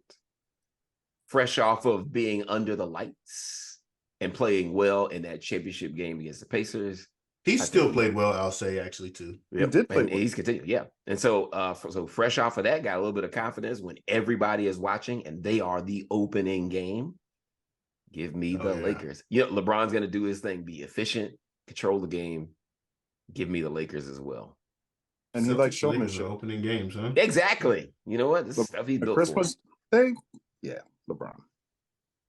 Now, one, I think that, so there's that. I think the second one might be a little bit more difficult because we're not sure what or who to trust. We're actually, we got to start with you, Earl. Hartenstein just get hurt too the other night? Yep, Bucks at the Knicks. Hartenstein didn't hurt. It was Mitchell Robinson. Yeah, Mitchell Robinson is down. Oh, excuse me. He's down for like 8 to 10 weeks too. So no Mitchell Robinson. Really good in his place. So I'm gonna go with the Knicks. Oh, this is in the Garden. You got it. We are in Madison Square Garden. We in MSG on Christmas. Listen, I know like 2 episodes ago, I said I wouldn't be fucking tricked by the Knicks again. I'm gonna fuck with them one more time. and see what happens. Really? Okay. So you going Knicks? I am. I am. I am not. You got your mind. Look, I believe that I forgot what you call RJ Barrett, but I'm gonna refer to him as Canadian bacon in this one. They will be cooked. He will be cooked by Dame with his Dame time celebration in Madison Square Garden. They are in a big and Giannis fresh off that 64-piece chicken nugget, like Nintendo 64 he gave him. You know what I mean? He got no sauce though, because Indiana stole the sauce. Yeah, man. You know what? Give me look. It matters, and I think it's one of those season-defining moments for them. So I'm taking the Bucks. Okay. Yeah. That game's gonna be rocking, by the way, in the Garden. Yeah. Yeah. This one is probably might be a shorter discussion. Game 3. Yeah. I think I'm gonna just go ahead and fill in everybody's pick because Warriors at the Nuggets. Look, it's Christmas Day. It's a big moment for Steph. The season's kind of on the line because they're kind of wobbling a little bit, even though they did just get the win over the Celtics. I'm trying to be nice about it, but I mean, it's pretty obvious that they have no answer for Joker. Tony, I know what your pick is. All Denver, and I got Denver by at least 15. You can put that part down too. By at least 15. Yeah, you put all of that there. After seeing what Chris Paul did with the defense, getting everybody to rally, and he does it every game with that second unit. How they played, and they played against Boston too, with Porzingis. No, without Porzingis. I thought he played. No. Oh, yeah, Porzingis didn't play in that game last night. No, he didn't play last night. Well, seeing how they play against Boston, I'm going with Nuggets.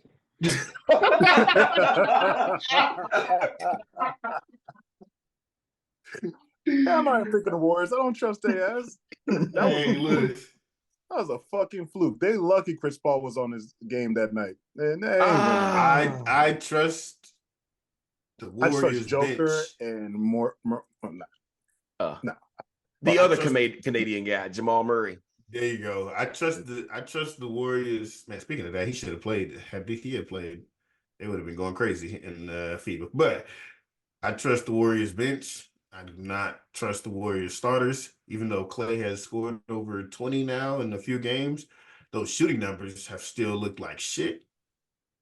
This is Nuggets all the way. Yeah, straight across. All Nuggets. I think we've only lost one when we've all picked the same team. The Kings. We picked the Kings against New Orleans. Oh my gosh, still insane. Yeah. All right, game 4, Sixers at Heat.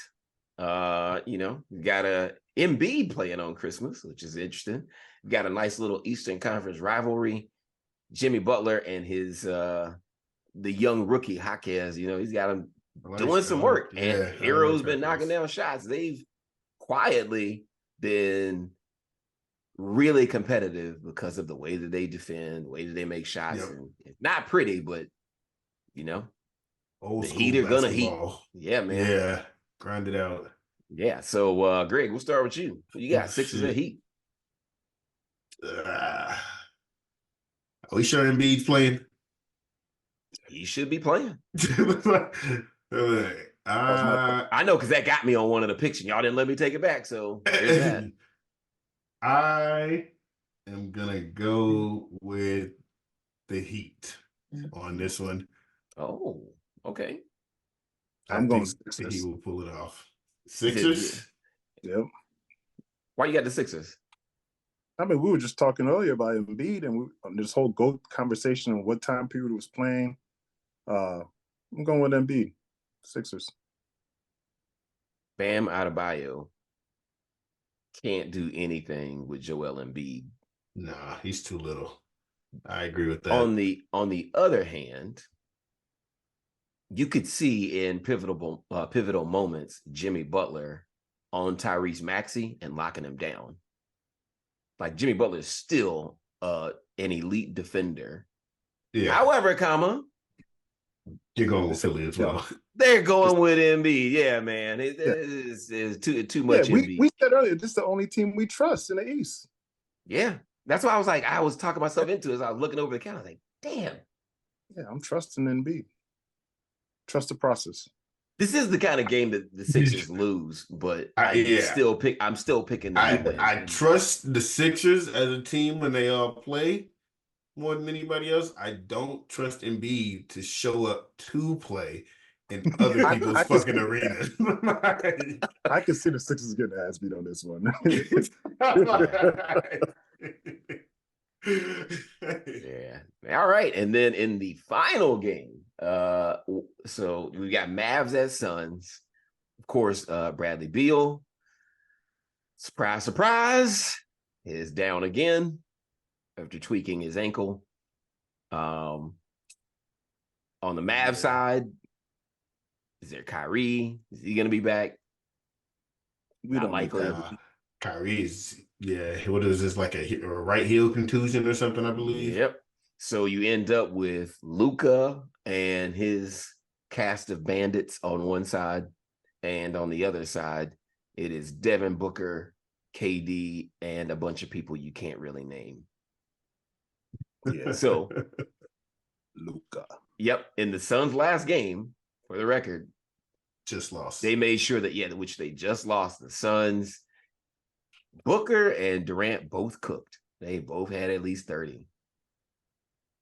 However, they lost. So much like what happened in last year's playoffs, the big question will be, is it a repeat of that where you've got these two transcendent stars and it's not enough to get over the hump? Or they're at home, can they beat the Mavericks in a Christmas Day game, which is new territory for a lot of those Mavericks players? So we'll go with you, Earl. I'm going with the Mavs. Luka's too good, man. He's just too good. And I feel like different this year. Yeah, and the supporting cast that the Mavs have is way better than the supporting cast that the Suns have. The other guys. Yeah. I mean, I like KD and everything, but from seeing how he's been with every other team he's been with, he's never really the focal point. He's just, I think I said to you guys earlier, he's just I was just about to prompt you to say a better shooter version of Melo. Like they don't really play. They play some defense. They don't really do anything else. They just, like, when he was in the Warriors, they had an entire system running without KD, and whenever they couldn't get shots, it was like, okay, give it to KD if we can't figure it out. Only person I got mad about that was Draymond, because he was the focal point distributing the ball. And now whenever it's like, all right, we need a bucket, give it to KD, he didn't want to do that. So I just don't see anybody else stepping up to help the other players be better, because it ain't going to be Booker, because he's a shooter too. So I just don't trust him. And Luka, although he does shoot a lot, he still distributes the ball. He's like prime James Harden. So that can rebound. Still not a lot on defense, but can rebound. Defense is very but minimal. It's getting other players in the game, and his supporting cast can play defense. So Tim Hardaway Jr. has been playing well as well. Yeah. We've seen Luka go and win a whole playoff series with zero answers against a prime Kawhi. Yeah. You know what I mean? So, wait. Oh, wait. Was Kawhi injured that year against the Clippers? That first round series? They didn't win. Oh, yeah. They just couldn't stop him. That's what it was. But he sees the Clippers and he just goes fucking crazy bananas every time he sees them. Yeah. So you have the Mavs. Greg? Mavs as well.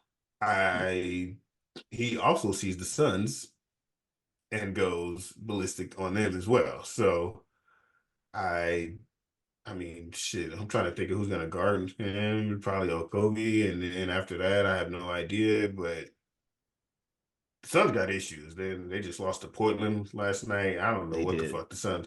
Well, they scored 104 points against Portland. It's crazy. They have too much money tied up in Bradley Beal, and he's not on the floor. So the Suns have some fucking issues. And this is going to be their roster going forward. So I don't like that. I don't like the look of the Suns. I'm going Mavs. It's funny the Suns got rid of all these players that they thought weren't good enough, especially with a trade to Portland, and they actually got worse. So it makes you realize DeAndre Ayton, no Mikal Bridges. These guys makes you wonder who was instrumental. Honestly, they should have kept Chris Paul, but I think he should have kept all three players, to be honest.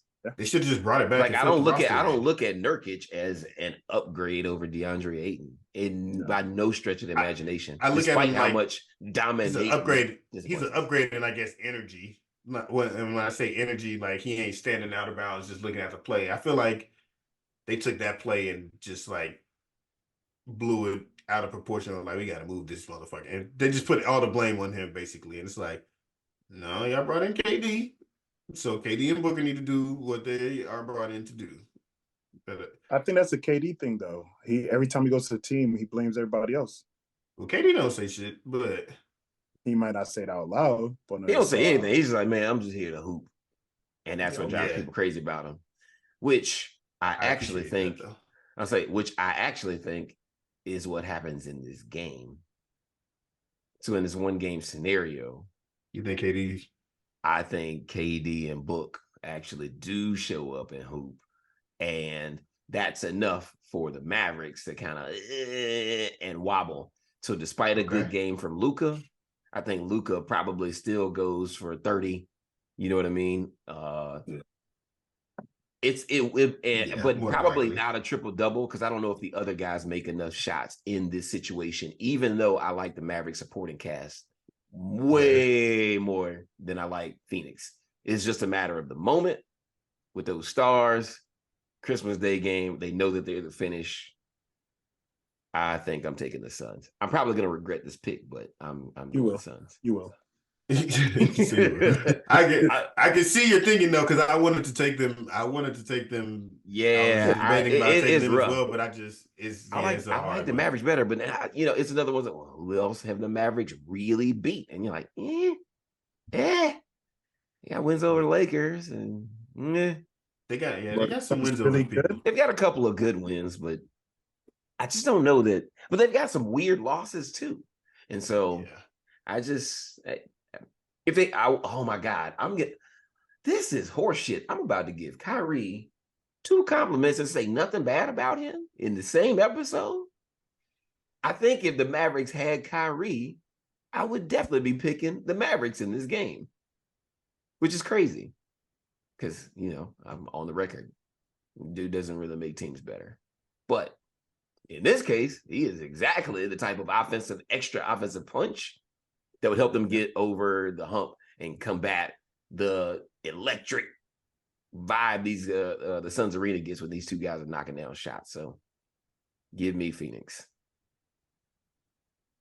Whew, man, I can't wait to go 5-0 and watch y'all piss this away.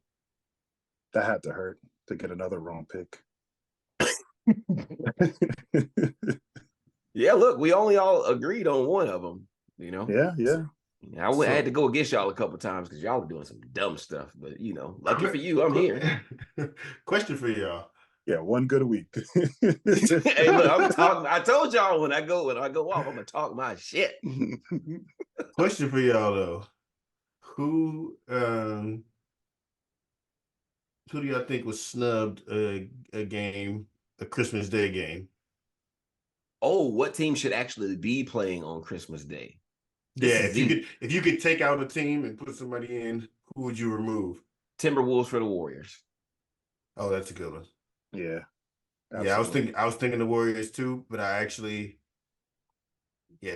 that would be a good one actually. I was almost leaning towards the Clippers. I wasn't even thinking about Timberwolves. Timberwolves would probably be better though. Timberwolves for the Warriors. Yeah. And if I got to do a second one, I might go OKC for I might go OKC for the Heat. No. I would go OKC for the Suns. I know there's stars over there. No. I go for the Heat. Star power. I think SGA kind of like, and it's the same thing for Anthony Edwards and the Timberwolves. SGA and the Thunder that supported, they should absolutely get a little bit more of that national play that time. love. Yeah, yep. Agreed. I put him up. Yeah, we've seen a lot of the Heat, but yeah, I think the NBA needs to start transitioning to the younger teams that are doing well. Because when you look at it, what we don't have any young. I mean, like the guys that are emerging now, like playing. Yeah. I mean, Luka's still young, I guess. Tatum still relatively young as well. But other than that, you don't have any of the up and coming guys like SGA, Ant-Man, or anybody like that that's going to be playing. Yeah. Now, granted, I would say granted, in their defense, the NBA makes that schedule right around summer. Yeah, they make it's like summer league time. Nobody predicted that the Timberwolves would be like that. Exactly. And they did not know that OKC would be taking that type of a leap either. Yeah. And then Yep. And that too. Yeah. Exactly. And even though the Mavs missed the playoffs, they knew that they had two marketable guys on that team with Luka, who was still going crazy even though they missed the playoff, and then with Kyrie as well. So I can understand why you have them on the slate, but yeah. I think that's kind of why the Heat get included by default, because I mean they made the finals. Yeah. So they're like, we've got to put them on there. Why. I really think that's why, because I'm thinking like, I mean, because when you look at it, I guess. Like, where are the Heat in the standings? Like, there's only 5, one 6? matchup. Yeah, I think so. But there's only one matchup where it's like Western Conference versus Eastern team with the Celtics and Lakers, and everything else. Bucks and Knicks are the other Eastern Conference matchup. Sixers and Heat are the Eastern Conference matchup. And so I'm thinking like, well, if it wasn't the Heat, what Eastern Conference team would they have put in there? And it's like, they would have had to have foreseen that the Magic were actually doing pretty decent. Oh yeah, that the Magic or that Halliburton stardom. Exactly. So I feel like they didn't have a choice. Yeah, when they were looking for 5 Eastern Conference teams to play, they was like, shit. Because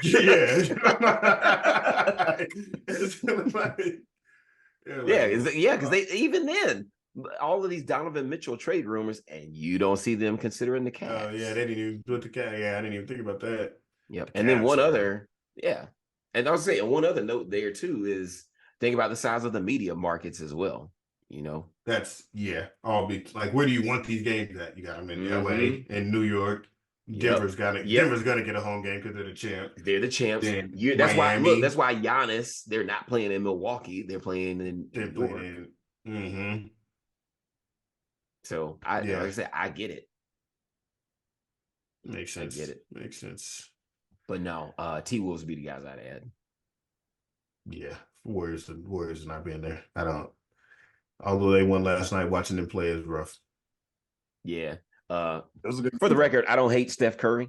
I, as a similar short, undersized guy, my whole game was built on, you know what? The farther away I'm able to shoot, the more difficult it is for you to guard me, and the more space I have to distribute the basketball. So definitely Steph. Yeah, so I'm a Steph fan. However, Steph fan for sure. Yeah, does not mean he's like, being way overrated. Yeah, exactly. I can't be the GOAT of a YMCA league. You know what I'm saying? It's not gonna work.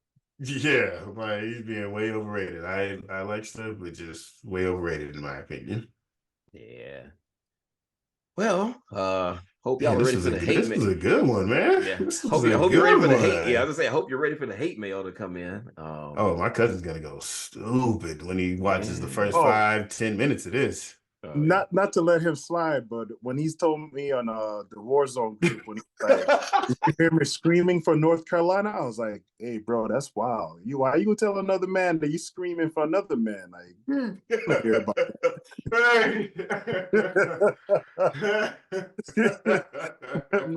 I can't remember his name. What's his name, Greg? Oh, Kills. Kills. I Kills. Yeah, shout out to Kills for that wild ass remark.